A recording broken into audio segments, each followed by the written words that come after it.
Então, o meu processo de conversão foi algo que eu passei mais ou menos 7 anos fora, assim, vamos dizer, da presença, fora dos caminhos do Senhor. E eu tive um encontro com Deus, assim, a minha conversão, no caso, foi em 2020. 2020, mês de julho, final de julho. Pandemia rolando. Pandemia, começo da pandemia, se eu não me engano. E eu me lembro muito bem que eu estava vivendo um momento, isso antes de eu me converter, né? Eu estava vivendo um momento, vamos dizer, difícil, assim, um momento negativo no meu interno, entendeu? No momento que eu estava sozinho ali, quando eu estava com os amigos, parecia a melhor pessoa do mundo, a pessoa mais feliz do mundo, né? Sozinho, isso lá família, na Rússia, né? Então, isso lá na Rússia. Sim, isso lá na Rússia. Família. Estava só eu e o meu irmão, que é o Vambertinho. Sim, então não estava jogando lá também? Não, ele ficava só comigo. Entendi. Ficava só comigo me ajudando. Então, eu me lembro muito bem que a gente saía, fazia loucura e tudo mais. Só que chegou um tempo que Deus começou a permitir aquelas coisas negativas entrar na minha vida.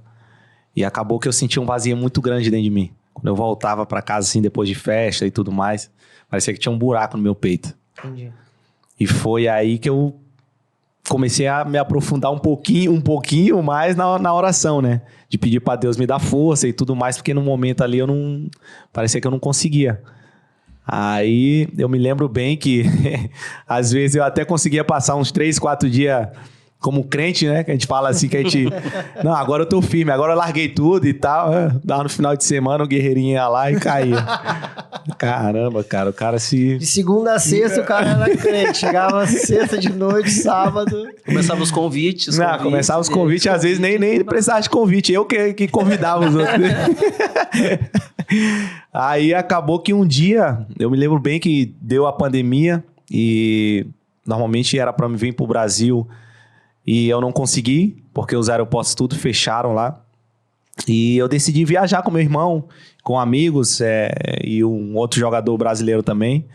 E eu fui para um lugar na Rússia, que tem praia e tudo mais, um lugar bem bonito. Caraca, tem praia na Rússia? Então. Mas a água eu não vou nem falar nada, né? Não? Não, gelado. Mas eu botar um balde de gelo ali e se jogar dentro, que eu acho que é mais quente do que a água de lá. E acabou que lá a gente passou 4 dias mais ou menos e curtimos bastante e tudo, e eu com aquele buraco no peito. Eu me lembro que o último dia, eu já bem mal mesmo, bem mal, sofrendo pra caramba dentro do meu quarto, quando eu tava sozinho ali, quando eu colocava minha cabeça no travesseiro, parecia que aquele buraco ali ia me consumir, entendeu? E eu me lembro que eu abri a cortina do quarto, olhei aquela paisagem de manhã cedo, amanhecido, imagina. Nossa. Amanhecido, tentei cochilar um pouco, não consegui, aquilo me incomodando. Eu abri a cortina do quarto e olhei aquela paisagem toda e comecei a chorar do nada. E eu me perguntei assim, de que adianta tudo isso aqui, eu ter uma paisagem dessa daqui e ao mesmo tempo ser vazio, não ter nada. Mesmo tempo que eu tinha tudo, eu não tinha nada, entendeu? Falei, cara, eu não sou feliz, no meu interno eu não tenho a paz. Eu sei qual é o caminho, mas eu tô fazendo a coisa errada, entendeu? Aí foi nesse momento que eu comecei a orar, que eu fiz uma oração a Deus, falando para Deus me ajudar. Falei, Deus, a partir de hoje, eu vou me dedicar de verdade para as coisas do Senhor e eu vou, se eu tiver que abrir mão, nem que seja da minha carreira, eu vou abrir mão da minha carreira, mas eu quero a tua presença e a tua paz dentro de mim. Porque isso aqui eu tenho tudo, eu jogo, tenho uma vida financeira boa, tenho meus amigos, meus familiares bem, mas eu não estou feliz. Eu sei que eu não estou fazendo a coisa certa, entendeu? Sim. E eu conheci o caminho, o pior é isso, eu conheci o caminho, eu sabia que tinha um caminho da paz ali, o caminho que era o caminho certo, só que eu estava indo para outro caminho. E por isso que eu comecei a sofrer aquilo. Então, desde quando eu fiz aquela oração ali, que eu me entreguei de verdade, que eu comecei a me dedicar a orar, a ler a Bíblia, igual eu falei antes aqui, que a minha Bíblia servia só de enfeite no quarto, né? Minha mãe me deu uma Bíblia lá e no meu quarto eu nunca nem tinha mexido na Bíblia. Tava lá só de enfeite. E acabou que quando eu voltei, eu comecei a orar, a fazer meus devocional à noite. Era coisa bem rápida, mas aquilo começou a me alimentar. De pouco a pouco, eu comecei a me aprofundar. E eu me lembro bem que eu falei pro meu irmão, chamei ele, falei, Vambertinho, é o seguinte, mano.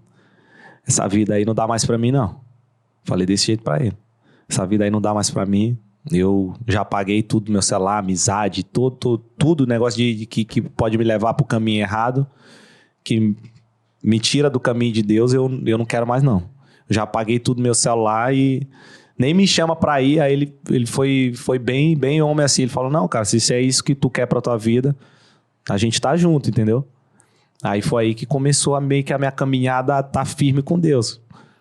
Aí isso na Rússia. Na Rússia. Cara, isso é muito importante isso que você tá fazendo, cara. Porque quantas pessoas, de repente, estão ouvindo o nosso podcast agora e com esse mesmo vazio, esse mesmo buraco dentro do peito, né? Quantas pessoas vão alcançar agora e vão dizer assim, cara, se resolveu, de repente, nas mesmas circunstâncias, né? Ou parecido, né? E com esse buraco dentro do peito e agora podendo dizer assim, cara, se isso aí resolveu pra ele, né? Houve renúncia, né? Porque você teve que mudar muita coisa, né? Teve que, pelo que você tá falando, você teve que, cara, tomar uma decisão, uma postura, né? É um estilo de vida que tem que mudar, né? Não, claro, eu acho que quando a gente quer estar firme na presença de Deus, a gente tem que renunciar a várias coisas, né? E naquele momento, não foi uma semana que eu passei 7 anos fora da presença. 7 anos me aprofundando naquela loucura. Então, as amizades, as coisas que eu tinha do meu lado, na verdade, estavam me levando para o caminho errado, entendeu? E então, naquele momento, eu precisava de um momento só para mim. Sim. Só eu e Deus. Sim. Então, até aquele momento de processo, entendeu? Até não é nem a minha conversão, já tinha me convertido. Só que eu precisei de um momento só para mim. Para me desligar um pouquinho e me conectar mais com Deus. De modo bem simples, aquele momento de desintoxicar do isso, mundo, né? É isso mesmo. É bem isso. De limpar, né? De limpar, é isso mesmo. De santificação, né? Que a gente fala. O processo de conversão, como é que é a definição aquela de forma simplista que a gente usa para ensinar, né? A conversão tira o cristão, tira o homem do mundo, né? E a santificação começa a tirar o mundo de dentro da gente, né? Começa a limpar, cara, agora mudou aqui, a minha vida precisa ser diferente, né? Assim, o dinheiro não compra nada que preencha esse vazio, né? Não compra de verdade. Igual eu falei, naquele momento, quando eu tava no meu quarto, que eu abri a cortina, que eu vi aquela paisagem toda bonita, e naquele momento eu percebi que aquilo, na verdade, não servia de nada, entendeu? E as coisas que eu procurava para me preencher, para preencher aquele vazio, era tudo momentâneo. Só que quando eu saía daquele momento, parecia que o buraco ficava maior. Então foi aí que eu percebi. A gente percebe. Mas não queira viver isso, não. Eu não desejo para ninguém, porque é algo muito ruim, né? É algo que a gente sente dentro de nós que... Principalmente quando a gente não conhece, né? Eu já conhecia, eu sabia qual era o caminho. Sim. Mas quando a pessoa não conhece, é algo que... Às vezes a gente acaba sofrendo mais e a pessoa, às vezes, busca nas coisas erradas. Então isso é muito perigoso. A gente tem que ter mesmo pessoas do lado para estar direcionando, porque é muito perigoso. Cara, talvez você que esteja assistindo a gente aí agora no podcast esteja nessa situação, né? Diz, cara, não sei o que fazer. Coloca aqui nos comentários, cara. Sempre tem a equipe do Carisma que tá aqui acompanhando o que tá acontecendo. Bota aqui que você precisa de ajuda. Procura as nossas redes sociais aí, @carismapoa. Vai estar tem aqui no YouTube, Facebook, Instagram. Chama ali no direct, vai ter um pastor para conversar com você, ele atender, orar contigo, né? Entenda que esse vazio que você está sentindo, que isso que você está sentindo hoje, nada mais é que algo do tamanho de Deus que só Ele pode preencher.